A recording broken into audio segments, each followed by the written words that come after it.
আছে।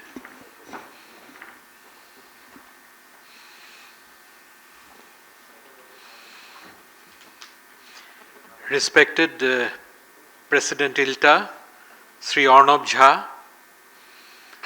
General Secretary Sri Shushanto Mullik, illustrious members of the ILTA Executive Committee, ladies and gentlemen. For me, it is a great privilege to be delivering the prestigious Professor B.M. Das Memorial Lecture on the occasion of the 72nd Foundation Day of ILTA. Before me, these lectures have been graced and embellished by a glittering galaxy of eminent scientists and renowned directors of CSIR CLRI, an erudite and scholarly principal of GCELT, vice chancellors, professors, academicians, intellectuals, and industry leaders. I am not only mindful of, but am also deeply honored and humbled in equal measure for this opportunity conferred on me to follow in their august and hallowed footsteps. And I thank everybody in ILTA and Dr. Sanjay Chakraborty of GCELT for this opportunity. The COVID pandemic is perhaps the most calamitous and catastrophic global event in living memory for most of us. Its cumulative and accrued effect on the loss of life and livelihood is beyond imagination. The quantum of collateral damage that it has inflicted is unraveling to this day and this very minute as I address you. The COVID-19 pandemic hurtled onto humanity with the suddenness and ferocity of an unstoppable tsunami at a most inopportune time. The months between November 2016 and July-August 2017 had found the leather industry seriously debilitated and disadvantaged and doubly diminished by the aftershocks of demonetization and the after effects of the implementation of GST, for which the industry had not adequately prepared itself.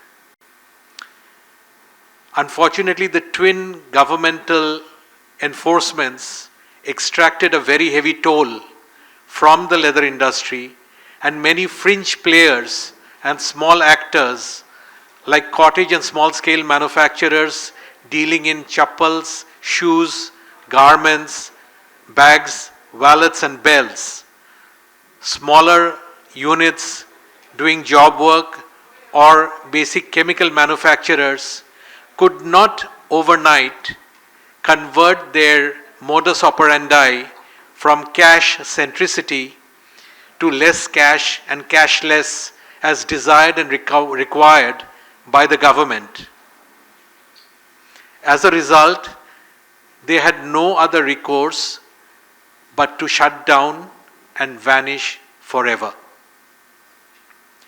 The next 24 to 30 months saw the leather industry thrashing, flailing, and floundering in a precarious and desperate attempt to remain afloat, not only to energize its own existence, but also to make sense of it all and to chart a path towards viability and profitability.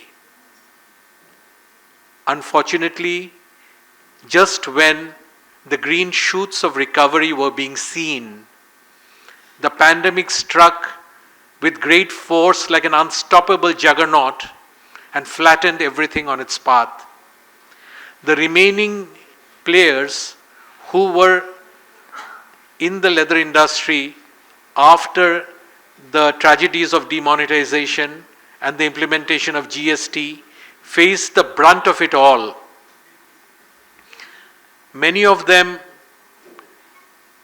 had to file for bankruptcy or to shut shutters, never to reopen. So it became very important for the remainder of the leather fraternity to wade into uncharted waters or to explore new paradigms and routes for profitability and viability in a fast changing and demanding world and market scenario. The COVID pandemic also disrupted supply chains, changed the standard operating procedures of tanneries and industries overnight, and created major upheavals in raw material, chemical, and manpower availability. Fortunately, a number of inspired and innovative designers and decorators in the last decade have assiduously and sincerely essayed and experimented with various physical and performance properties of leather in diverse and disparate disciplines with which the leather technologists and leather practitioners of the earlier generation had nil or nodding acquaintance.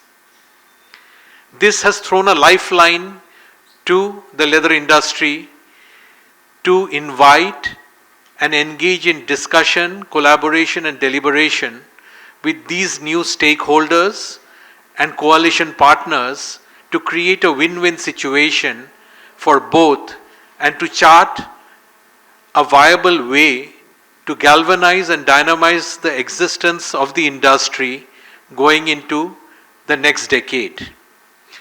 With this backdrop, I propose to commence on the subject matter of my lecture. First slide, please.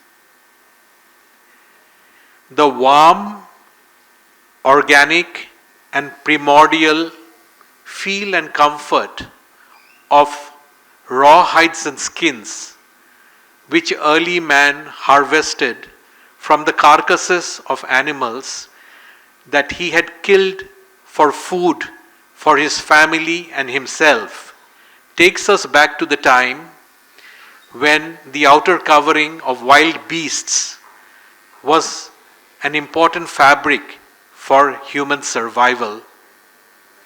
By adjusting and modulating the layers and volumes of such hides and skins, early man received comfort from the vagaries of nature.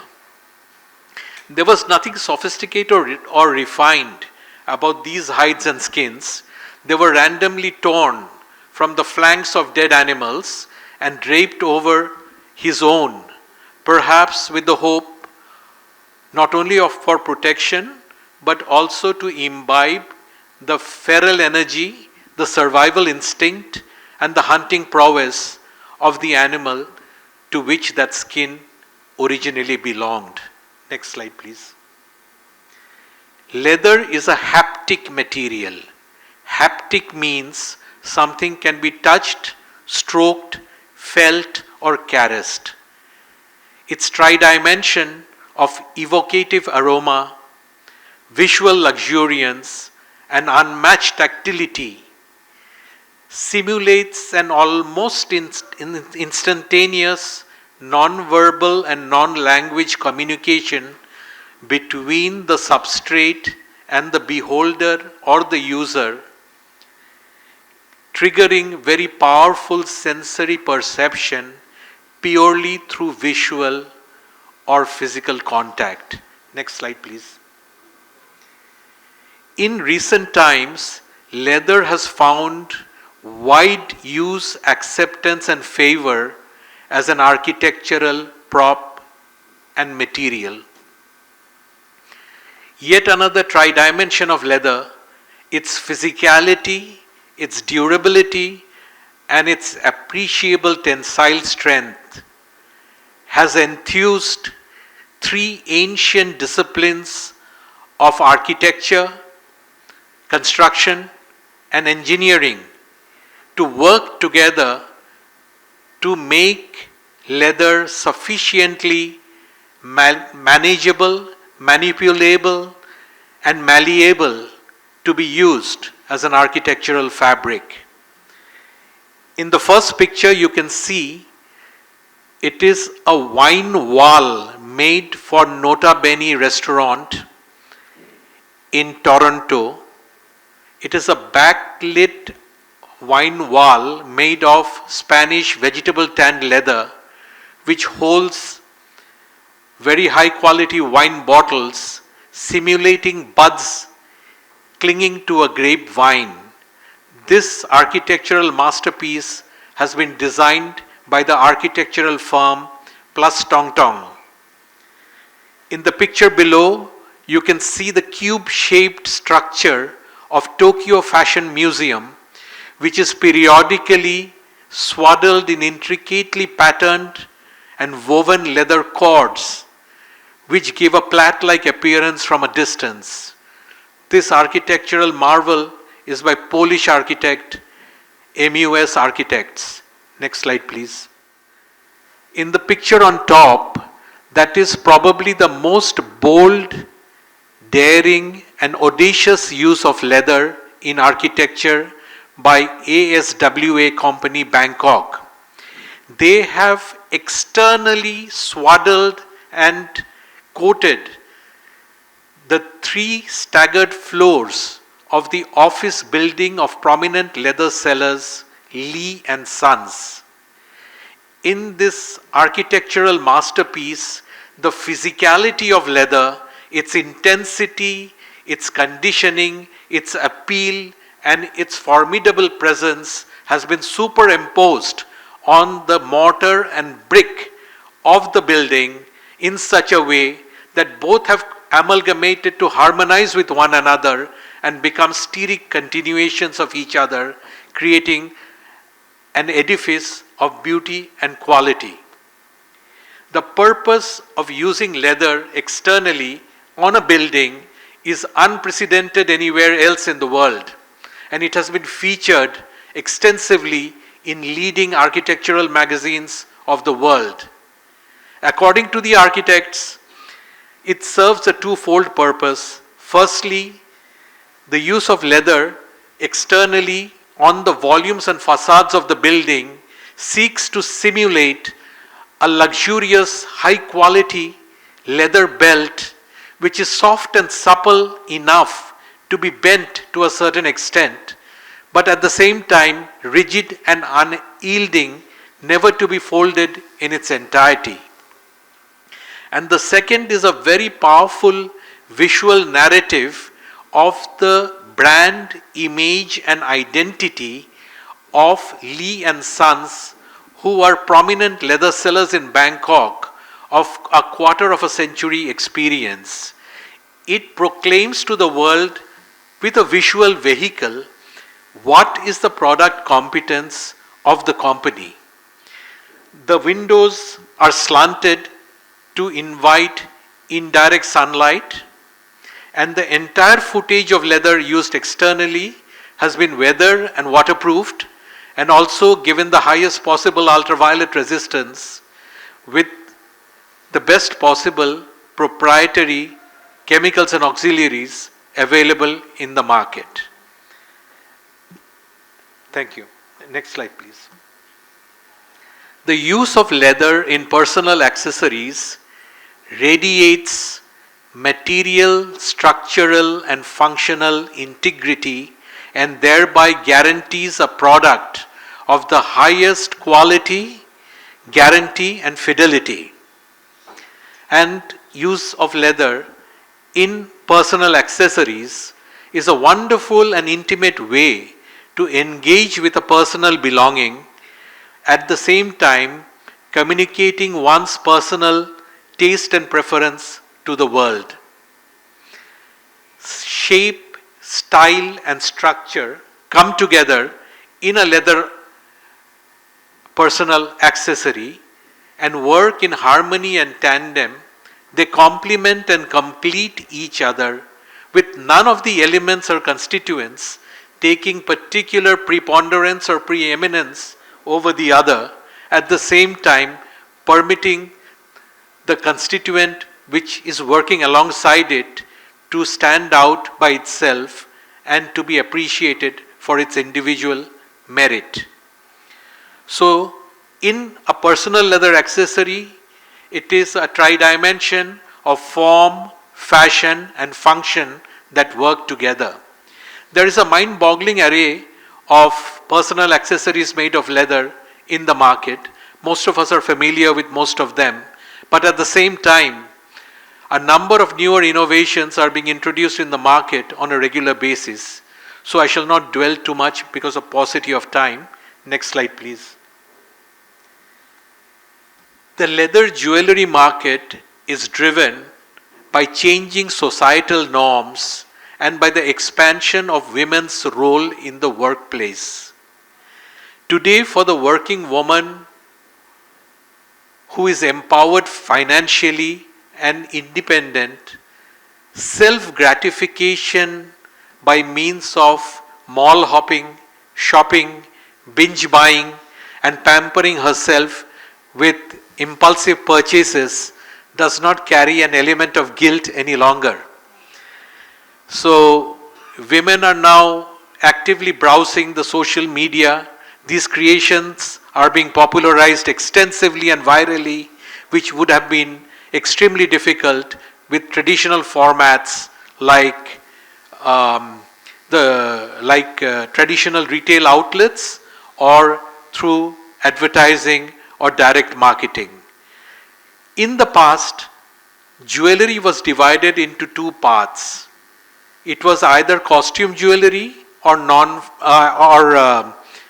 fine jewelry. There was no middle route for anyone wishing to buy any jewelry as a piece of wearable art.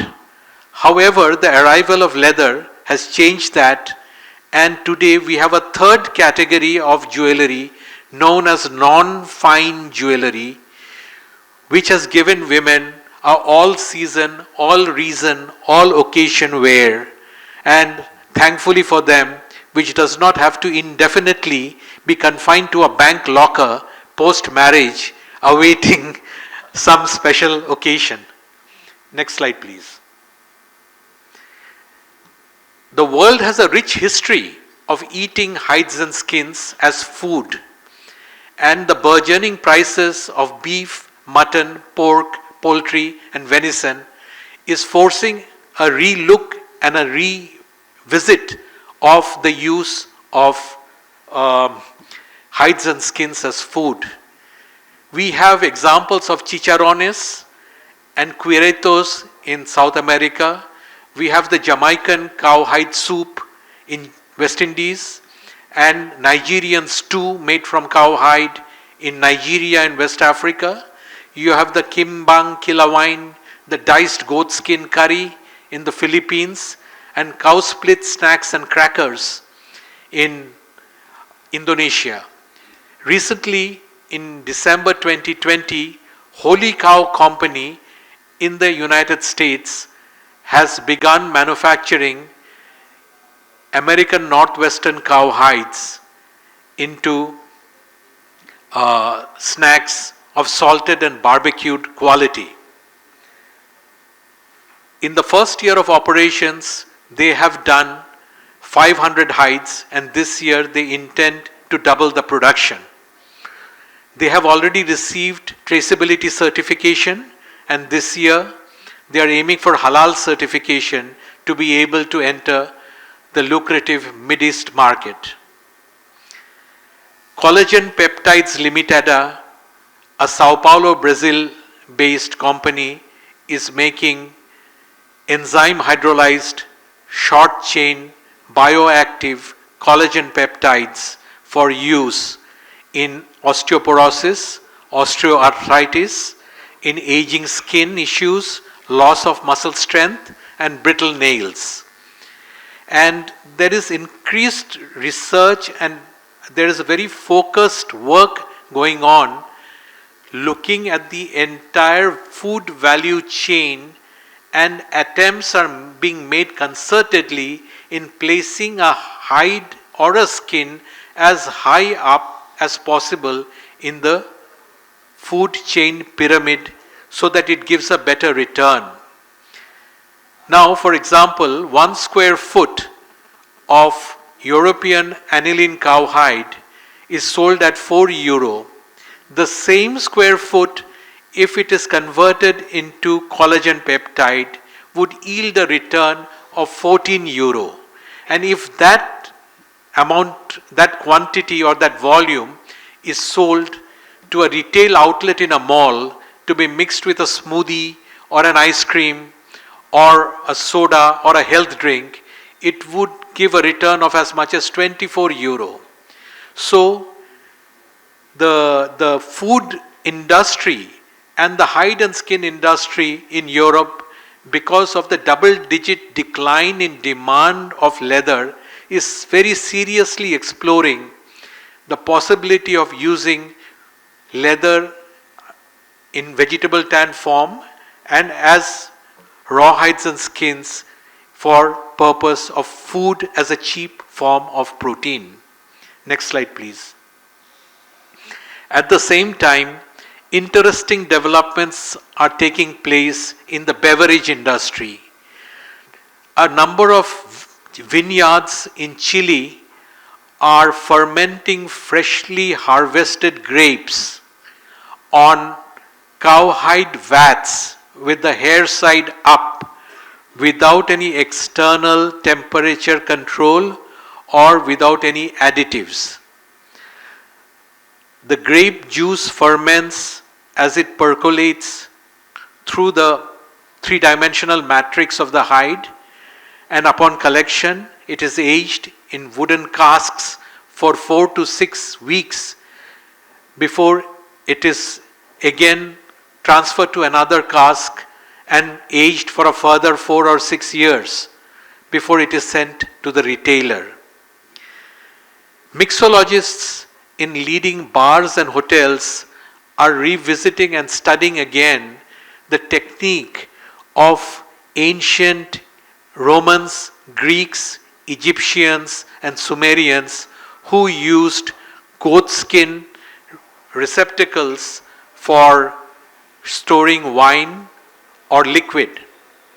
And to address the issues of sustainability and biodegradability because of colored glass used in the wine industry, they are now insisting that the wine be packed directly in the containers that you're seeing in the first picture and sent to the bars, where these are placed on the bar counters as seen in the second picture and decanted directly to the customer with the addition of galangal, bitters, mint, lime, aromatic compounds and other additives to give flavor and temper and complexity to the drink.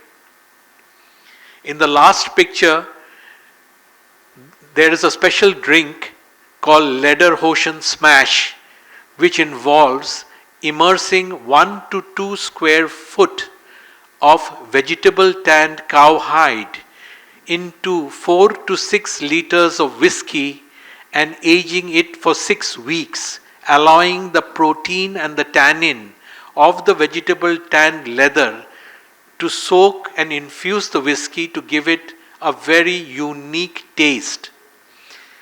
The first picture that you see, the goat skin, that is coming in a very big way in Europe with Jesus Blasco goat skin and wine skin of Guadalajara, Spain, monopolizing the market with such wine bags called wine skins of 1 to 40 liters capacity, costing as much as €500. Next slide, please. Leather board games gained in prominence during the serial pandemic lockdowns when it became a priority for family members to spend time with one another in a quality manner. Indoor amusement trends are driving global fashion brands into home decor. The emphasis is to create a game which is based on leather, which is made of leather in such a way that it not only attracts finely honed aesthetics but also excites and pleases the intellectual and cerebral qualities. When not in use, these board games are not put away inside the cupboard, but they serve as attractive coffee center table attractions.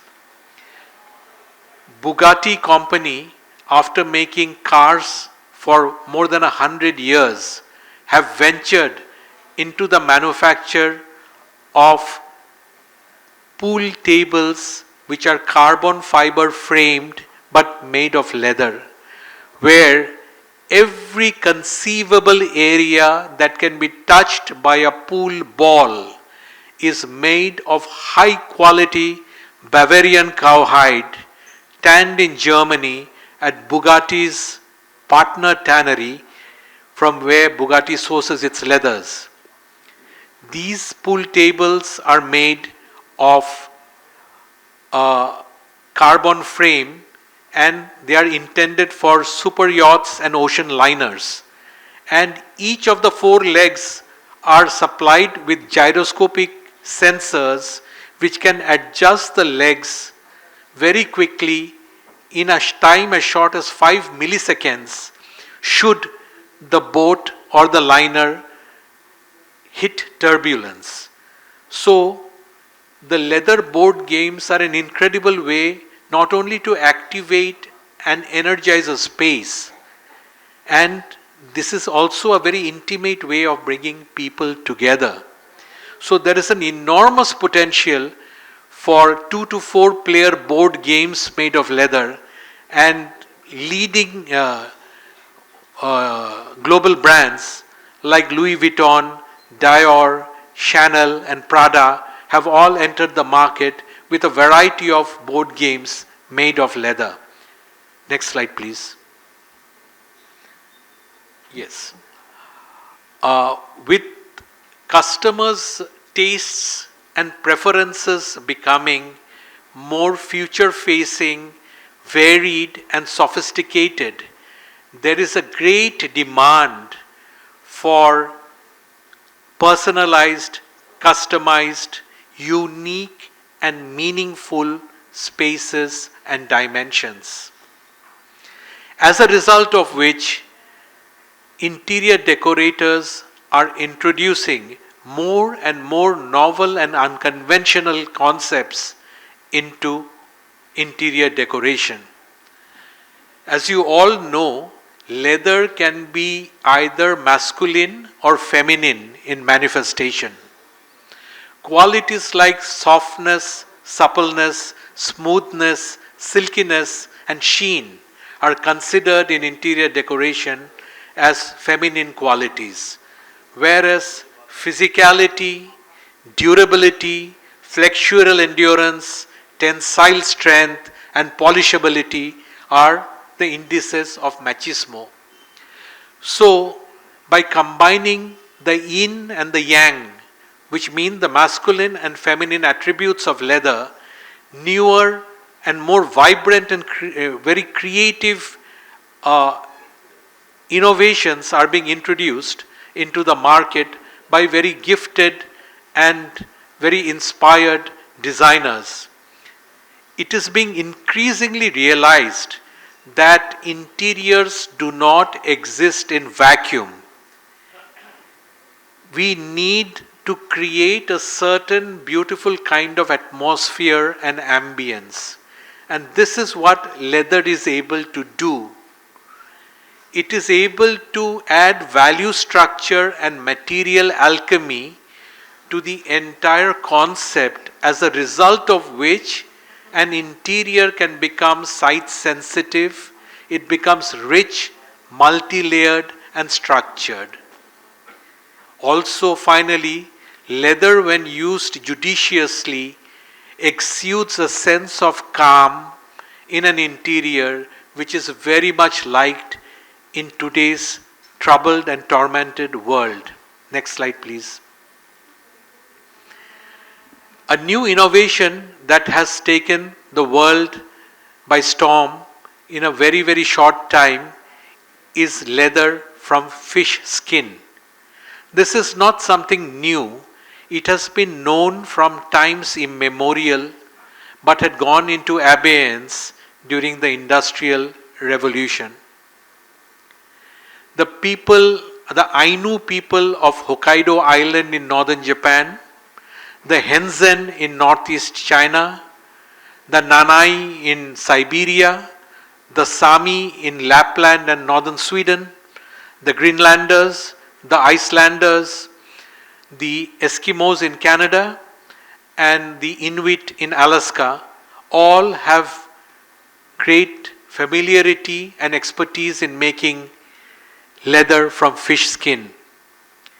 Till date, leather has been made from about 25 to 30 species of fish, but in theory, any fish which is abundant, regular, or dependable on supply can be commercially harvested. Fish skin leather resembles exotics, but is in reality food waste. It has got a bidirectional run of the major and minor fibers, due to which, in spite of being of a very thin substance, it has enormous strength, flexibility, and softness and firmness. So, today there is an increased tendency for humanity to prefer filleted fish. 1 ton of filleted fish can yield 40 kilos of fish skin. The per capita consumption of fish has increased from 9 kilos in 1961 to 22 kilos in 2020, and the present consumption of filleted fish is about 180 million tons per annum. So the interest in manufacturing fish leather serves a twofold purpose. Number one, it inculcates and spreads respect and consideration for our fish stock, which is finite. And secondly, it swings interest from the trade in the skins of endangered species as well as exotic skins. Next slide, please. A 1-year-old development is this very interesting prospect, which is leather from invasive species. Invasive species are species that have been introduced by design or accident by human intervention in a biosystem to which it did not originally belong or where it has no predator. In December 2020, Inversa company based in Tampa, Florida, started manufacturing leather from lionfish. The lionfish is a voracious, all-consuming fish which has no natural predator apart from its normal habitat of the Pacific Ocean, the Indian Ocean, and the Red Sea. However, somehow it has entered the Atlantic Ocean, the Maracaibo Basin, and the Gulf of Florida, because of which within 5 weeks of entering a marine system or a coral reef system, it is able to kill 79% of all juvenile fish, leading to the death and decay of the coral reef system.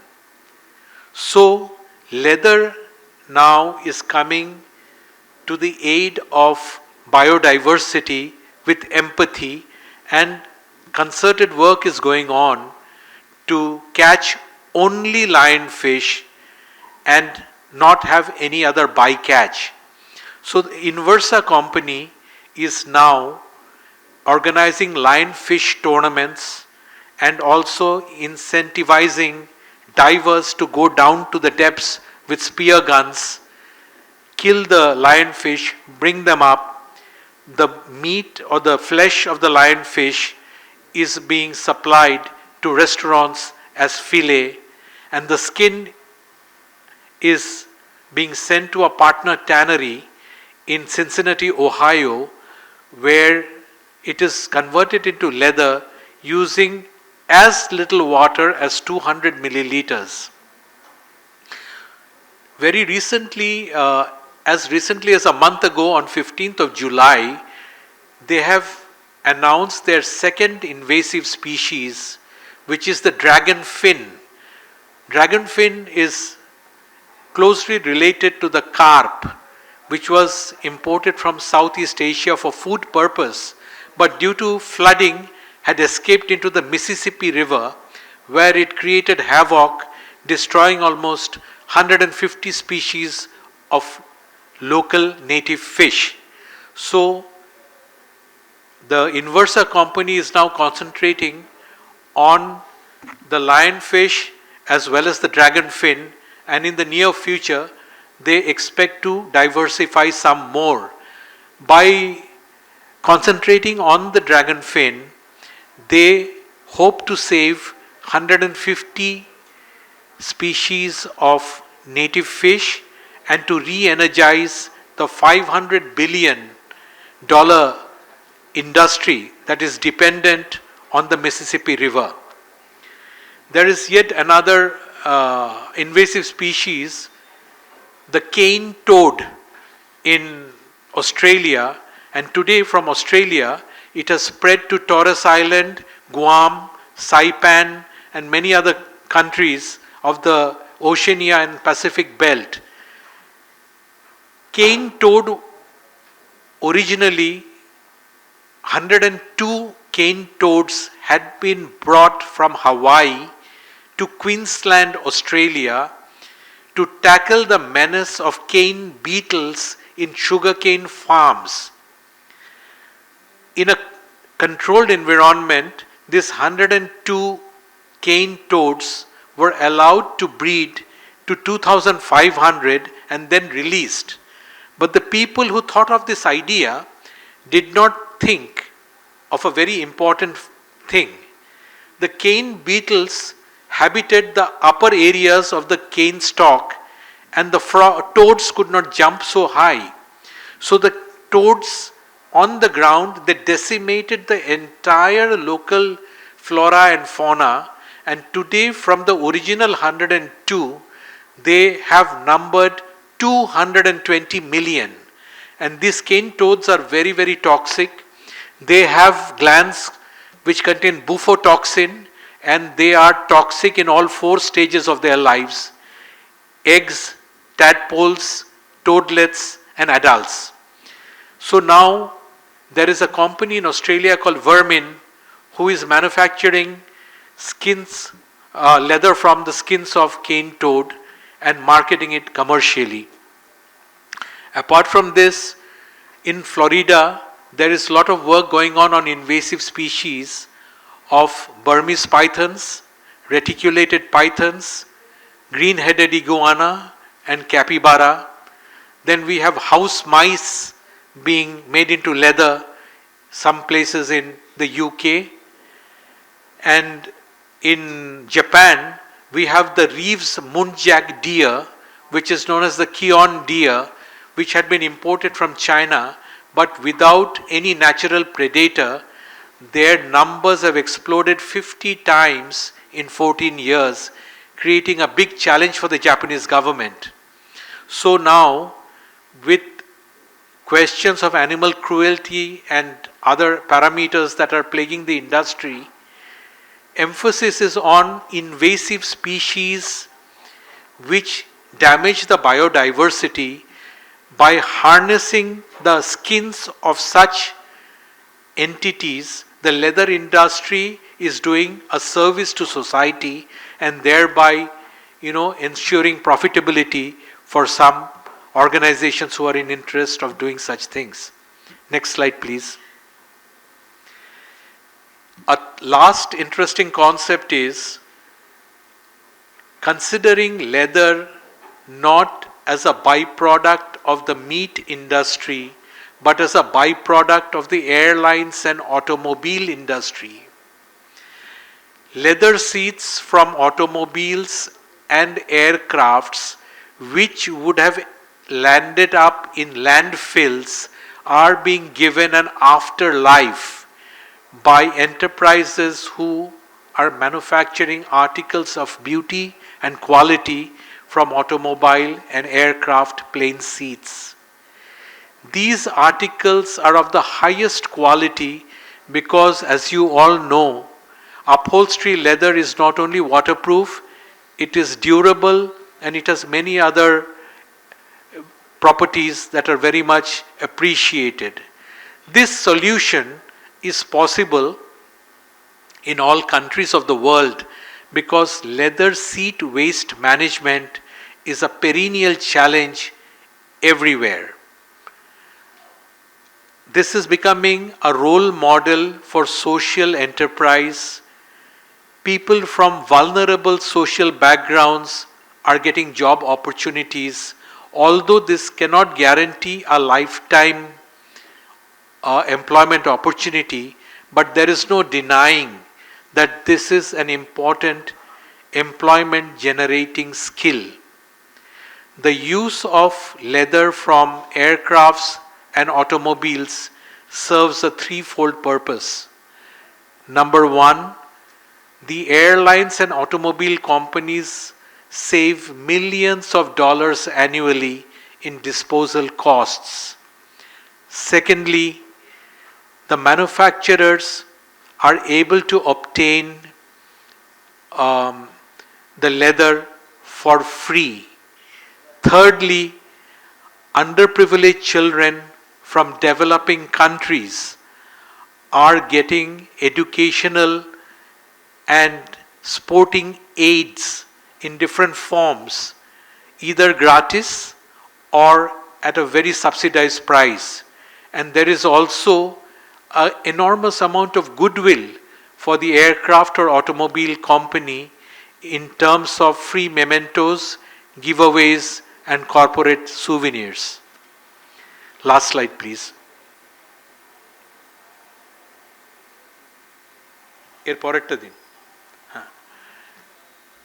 Leather industry, to conclude, is fighting a quadrangular battle for survival. Number one, it is the COVID pandemic downturn. Number two, there is an unrelenting vegan wave. Number three, there is increasing anger, anxiety, and concern in millennial and Gen Z customers and clients who are very concerned about issues of animal exploitation and cruelty. And they wish, today's new generation customers, they wish to create and change the world in an image they hold in their mind, in which they would like themselves and their descendants to live. When this first challenge of vegan fabrics and bio materials, lab grown fabrics and material which mimic leather quality, challenged leather, leather did something which was not very logical. The leather practitioners tried to make leather resemble synthetics. Now, it makes no sense to try and make an expensive thing look like something inexpensive. For example, sheep leather is more expensive than goat leather. Now, if you put a goat hair cell print on a sheep leather, you are going to undervalue and downplay the actual intrinsic worth of the sheepskin. So, the game plan which the leather industry and the practitioners had failed miserably. Then the leather industry and the practitioners of leather trade began educating customers on the unique, desired and required qualities of leather for various new and novel applications, which began to be realized slowly by people who wanted to buy leather. But finally, to sum it all up, leather going into the future in the next decade will be governed only by luxury and quality and a niche market. Leather has to position itself in the top of the range with exemplary products in architecture, in jewelry, in aircraft seats, and in interior decor, if it has to have very serious consideration.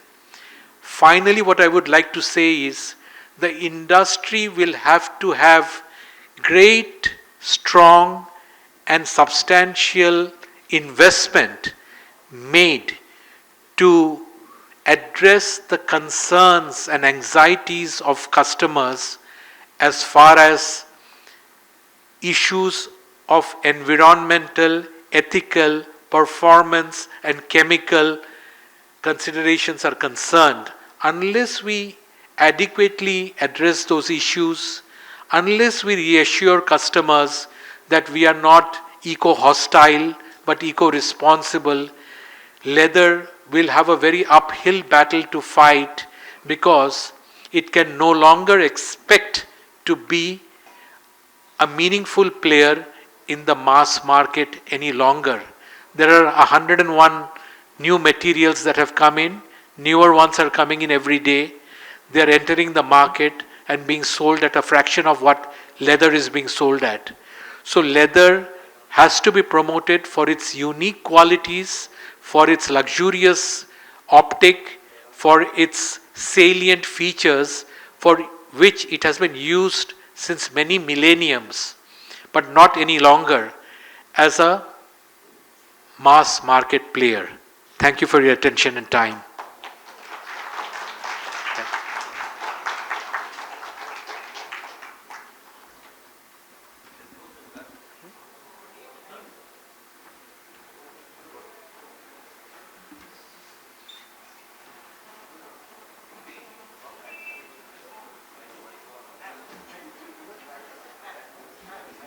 I request General Secretary Mr. Mullik to honor Mr. Subroto Das with the memento.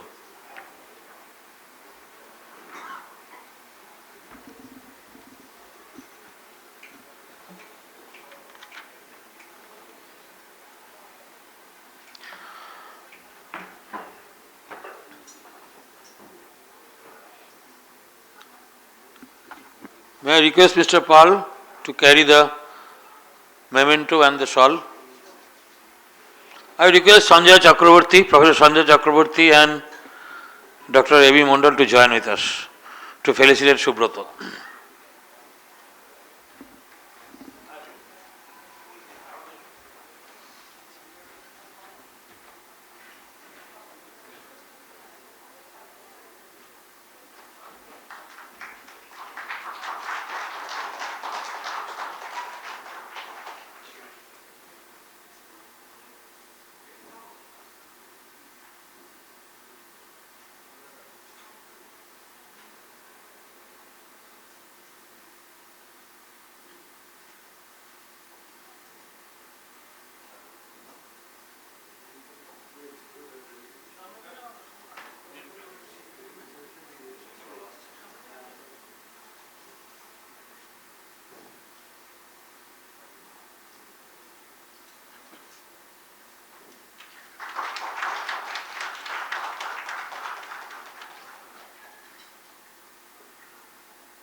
It gives us immense pleasure to have with us today Mr. Subrata Das, the eminent leather technologist, who has kindly delivered our Professor B.M. Das Memorial Lecture, Mr. Ashit Baran Mondal, former Director CSIR CLRI, the other dignitaries, Dr. Sanjay Chakraborty, Mrs. Sumana, our beloved members, their spouses, and the guests, of course the students, to celebrate the 72 Foundation Day of our association. Our association will remain grateful to all of you, sir and madam. Our sincere thanks to Mr. Subrata Das, the Honorable Speaker of the day, for delivering the extremely innovative and informative lecture in a new direction. I am sure everyone present here enjoyed it in its worth.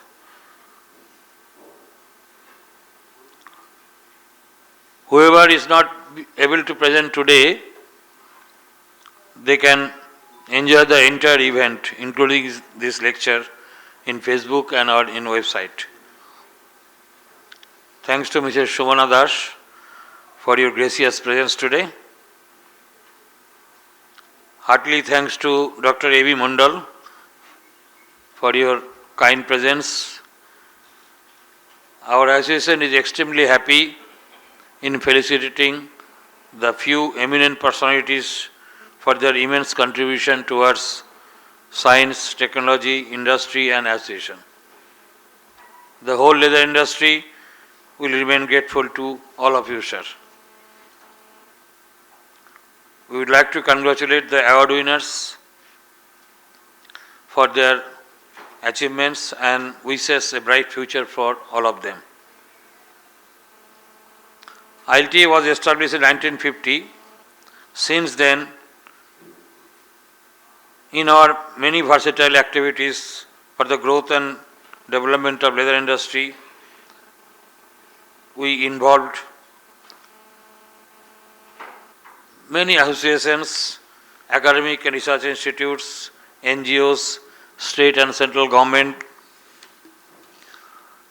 concerned departments of different government institutes, industry as a whole, in all our major activities in last 72 years. And we always received their active participation and cooperation. Our association is always thankful to all of them. On this momentous occasion, once again we wish to remember those dedicated members who are the pillars for the successful journey of this association in last 72 years.